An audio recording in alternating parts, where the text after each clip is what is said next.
Class 4 এর English for today এই বইটি থেকে পড়া হচ্ছে লেসন 23, টাইটেল হলো রাইট ওয়েল 1, লেসনস 4, 5 আর পৃষ্ঠা নাম্বার হচ্ছে 47 বা 47 নাম্বার পৃষ্ঠা। তো 47 নাম্বার পৃষ্ঠার সি নাম্বারে বলছে যে write the sentences in your exercise book, নিচের সেন্টেন্সগুলো তোমার এক্সারসাইজ বুক বা খাতায় লিখো। Add capital letters and question marks, অর্থাৎ ক্যাপিটাল লেটার বসাও সঠিক জায়গায় এবং কোশ্চেন মার্ক বসাও প্রত্যেকটা সেন্টেন্সের শেষে। যেমন 1 নম্বরে বলছে do you live in Rajshahi, তাহলে এর সঠিকটা কি হবে?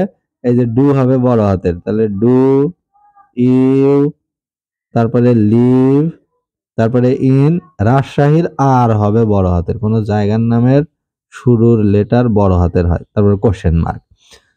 2 নম্বর প্রশ্ন হচ্ছে হোয়ার ডু ইউ প্লে, এটা সঠিকভাবে হবে এইচ ডব্লিউ বড় হাতের, তাহলে W H E R E, where do you play দিয়ে প্রশ্নবোধক। 3 নম্বর হলো ইজ মিতু ইয়োর ফ্রেন্ড, তাহলে প্রথমে আই আই বড় হাতের, তাহলে ইজ মিতুর এম বড় হাতের, তাহলে ইজ মিতু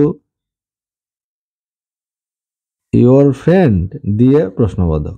4 বলছে হাউ ওল্ড আর ইউ, তাহলে হাউ এর এইজ বড় হাতের, তাহলে হাউ ওল্ড আর ইউ দিয়ে প্রশ্নবোধক। এখানে 5 নম্বরে বলছে can you use a computer, তাহলে ক্যান এর সি বড় হাতের, তাহলে can you use a COMPUTER, can you use a computer, এটা হবে। আর 6 নম্বরে কি হোয়ার আর ইউ ফ্রম, তাহলে হোয়ার এর ডাব্লিউ বড় হাতের, WHERE, তাহলে হোয়ার আর ইউ ফ্রম, অর্থাৎ তুমি কোথায় থেকে এসেছো, তোমার বাড়ি কোথায়, হোয়ার আর ইউ ফ্রম।